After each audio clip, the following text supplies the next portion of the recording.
ضلع ڈوڈا کے گندو بلیسا میں لاک ڈاؤن میں تیزی کر دی گئی ہے۔ اس دوران تحصیلدار گندو و نائب تحصیلدار جکیاس نے گندو بلیسا کے تمام چھوٹے بڑے بازاروں کا دورہ کیا اور عام لوگوں کو دوری بنائے رکھنے اور دکانوں کے اندر زیادہ لوگوں کو بھیڑ جمع نہ کرنے کی ہدایت دی گئی۔ اس دوران انہوں نے گاڑیوں کی بھی چیکنگ کی اور جس بھی ڈرائیوروں نے زیادہ سواریوں کو گاڑی میں چڑھایا اس کے خلاف کارروائی کی گئی ہے۔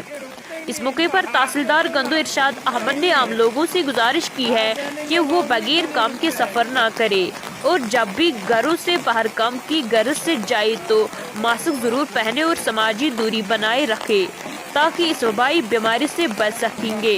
ڈیسک سے رہانا سلطان کے ساتھ بلیسا سے محمد اکرم ملک کی ایک خاص رپورٹ۔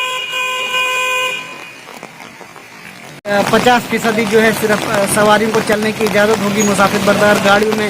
اس کے ساتھ ساتھ جو میونسپل حدود میں جو دکانیں ہیں وہ بھی مرحلہ وار طریقے سے جو ہے کھلیں گی، اور اس کے ساتھ ساتھ میری یہ اپیل رہے گی لوگوں سے کہ وہ جو گائیڈ لائن ہے اس پہ عمل درآمد کریں۔ یہ ہماری اپنی حفاظت ہے، کیونکہ جب ہم محفوظ رہیں گے تبھی ایک صحت مند معاشرہ تعمیر ہو سکتا ہے۔ سر، اچانک لاک ڈاؤن ہوا تو اس پہ عام لوگوں کو کتنی پریشانی آ سکتی ہے؟ پریشانیاں تو بہت ہیں، آپ دیکھ سکتے ہیں کاروبار ٹھپ ہو گیا ہے۔ مزدور طبقہ تو پچھلے 1.5 سال سے 2 سال سے ویسے بھی پریشان تھا۔ اب 2-3 مہینے سے وہ کام پر لگ رہے تھے، لیکن کام ہوتے ہی جو ہے یہ کام جو ہے وہ کر رہے تھے، اب لاک ڈاؤن پھر سے ہو گیا۔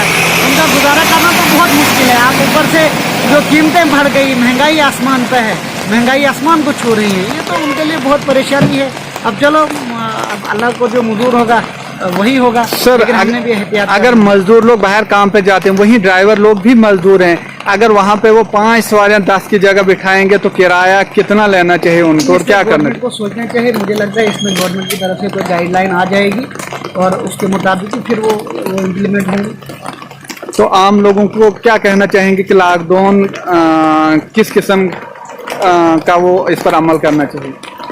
لاک ڈاؤن تو آپ گورنمنٹ کی ڈائریکشن ہوگی، لیکن جہاں تک ماسک ہے، سوشل ڈسٹینسنگ ہے، اور کھانے سے پہلے ہاتھ دھونا ہے، اور اپنی صفائی، اپنے بچوں اور اپنے علاقے کی صحت و صفائی کا خاص خیال رکھنا ہے۔ یہ تو ایمان بھی ہمیں، ایمان کا جو ہے جز ہے صفائی، تو صحت و صفائی جو ہے ایمان کا آدھا حصہ ہے۔ ہمیں اس پہ بالکل عمل درآمد کرنا چاہیے۔ ساتھ میں جو یہ سکول بھی بند ہو گئے تو بچوں کی تعلیم پہ بہت متاثر ہو رہی ہے۔ بچوں کی تعلیم جو ہے بہت متاثر ہو رہی ہے۔ جیسے عرصہ 1.5 سال سے تو بہت پہلے ہی یہ آ رہا تھا سلسلہ، لیکن اب اس میں بہت پریشانی ہے۔ اب ہماری یہی دعا رہے گی اللہ سے کہ اللہ تعالیٰ کچھ ایسے حالات اور اس مہلک وبا سے جو ہے پورے عالم اور ہمیں بھی، ہمارے علاقے، ہمارے بستی، ہمارے لوگوں کو جو ہے اس کی حفاظت فرمائے، تاکہ جو سلسلہ ٹھپ ہو گیا ہے وہ پھر سے شروع ہو سکے۔